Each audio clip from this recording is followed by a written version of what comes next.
Imagine it's Christmas Eve. You're unpacking your ornaments, the warmth of the fire crackling softly in the background.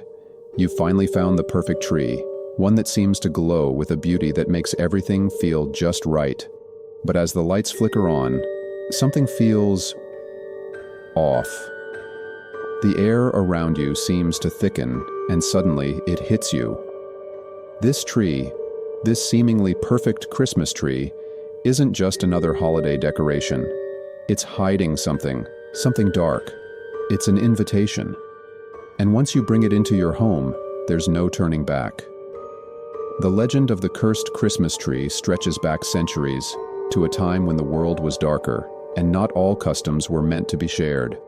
Long ago, deep within a forgotten forest, there was a tree unlike any other. It grew from the earth in a place where strange rituals had been carried out, where ancient rites were whispered under the cover of darkness. The tree stood as a silent witness to old, forbidden practices, its roots soaking up the history of the land. And though the forest grew wild and untamed, this particular tree was always left untouched, a reminder of a past better left buried. But, as the years went on, something changed. One winter, a family, unaware of the dark history tied to this tree, ventured into that very forest in search of the perfect Christmas tree. They found it, the one that seemed to stand taller, its branches reaching out like arms, welcoming them. What they didn't know, however, was that by taking this tree home, they were bringing with them something far more dangerous than they could have ever imagined. The Thompsons were like any other family, filled with joy and anticipation for the Christmas season. Mark and Emma, a young couple in their 30s, had recently moved into a charming old house on the edge of town. They had 2 children, Lucas, a curious and adventurous 8-year-old, and his younger sister, Lily, who was just 5. The house was warm and inviting, with old wooden floors that creaked with every step and a fireplace that crackled with the promise of family memories to come. The couple's excitement was infectious as they decorated their new home, the scent of fresh pine filling every room. It was supposed to be a fresh start, a new chapter in their lives. They spent hours hanging ornaments, stringing lights, and adding their personal touch to every corner of the house. But as they stood back to admire their work, something seemed a little off about the tree. Mark laughed it off, saying it was just their excitement playing tricks on them. But Emma felt a strange coldness in the air, as though the tree itself was watching them. The first sign came when the lights on the tree began flickering, despite the fact that the wiring was brand new. But it happened again and again, always when no one was around. It wasn't until Lucas, while playing near the tree, looked up at his mother and whispered, "Mom, the tree is talking to me." Emma froze, a chill running down her spine. Lucas said he could hear voices coming from the tree, whispers, soft and barely audible, like someone calling his name from deep inside the branches. Emma tried to laugh it off, but the feeling of unease grew stronger. She dismissed it as his imagination, but that didn't explain the strange things happening around them. Ornaments began to fall off the tree, shattering on the floor with a sound that echoed through the house, as though something had violently knocked them loose. The family could never figure out what caused it. Mark thought it was the kids, or maybe the old house settling, but Emma's instincts told her something wasn't right. One evening, as they sat by the fire, there came a knock at the door. A neighbor, Mr. Hawkins, a man who had lived in the town for decades, stood on the doorstep, his face grim. He glanced over his shoulder nervously before looking Emma in the eye. "That tree doesn't belong here," he said, his voice low, almost a whisper. "You need to get rid of it before it's too late. Burn it. It's not just a tree. It's something else." Emma's heart skipped a beat. She laughed nervously, trying to dismiss his warning, but his eyes never left hers, and the fear in his voice seemed all too real. Before she could say anything else, he turned and walked away, disappearing into the dark street without another word. That night, the house was colder than ever. The whispers returned, louder now, echoing from the tree, creeping into every corner of the room. Emma could no longer ignore the dread that had settled over her family. She turned to Mark, but even he couldn't explain what was happening. What had they brought into their home?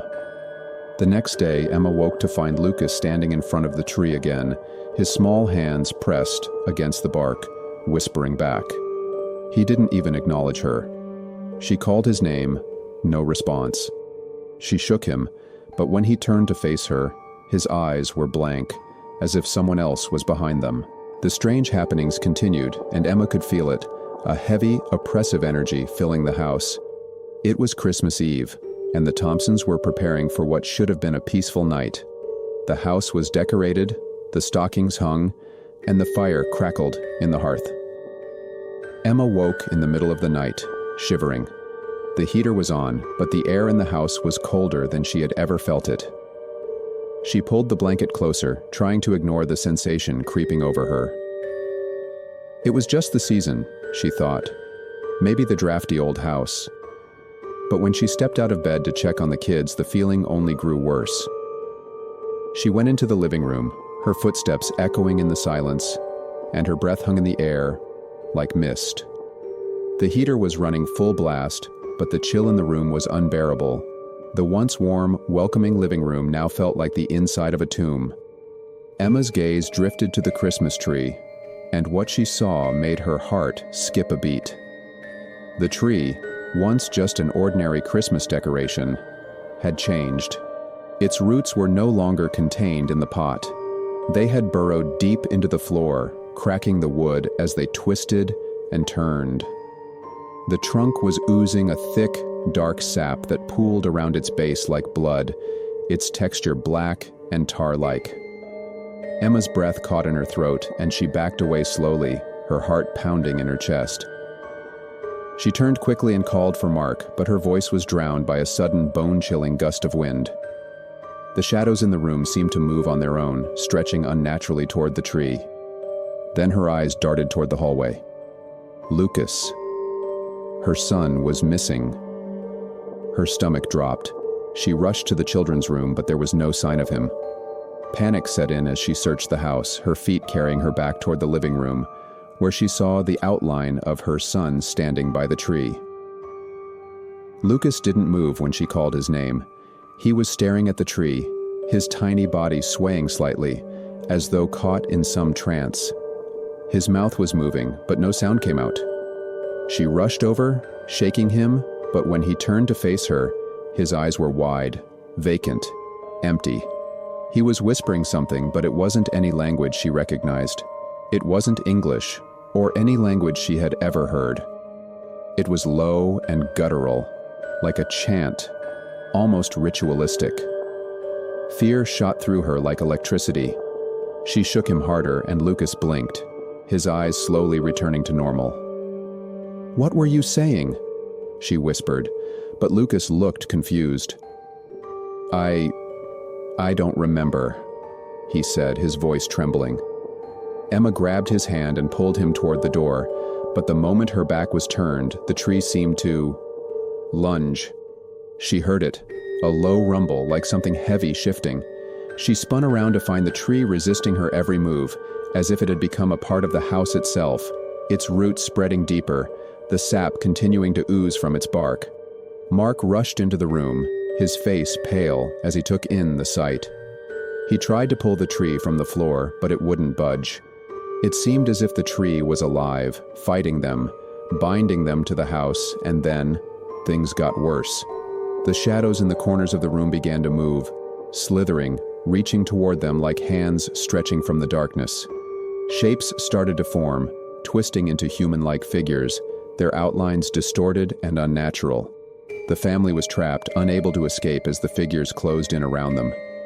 Mark tried to push through the shadows, but they surrounded him, pulling him back with an invisible force. Emma screamed for help, but the sound was swallowed by the thickening dark. And then, as if everything was happening at once, the room became suffocating, and the shadows consumed everything, and the Thompsons were never seen again.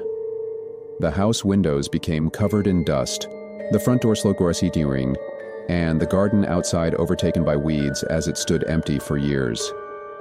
That tree, some say it still stands in the living room, its dark roots creeping further into the floor, waiting for the next family to invite it inside. People who passed by the house late at night claimed to see shadows moving behind the windows, and sometimes hear the faintest whispers on the wind. The old creaking house has become an eerie landmark, but no one dares to go near it. And their story is slowly fading into legend. What do you think happened to them? Is it the curse, or did they fall victim to something far darker? Could the curse still exist today, lurking, waiting for the next innocent soul to bring that tree home? If this story left you with more questions than answers, and you find yourself looking over your shoulder, thinking the tree could still be out there, make sure to like, comment, and subscribe for more terrifying tales. You won't want to miss what we have in store next. Until then, stay cautious, and remember, there are things out there that no one can explain. Things best left untouched.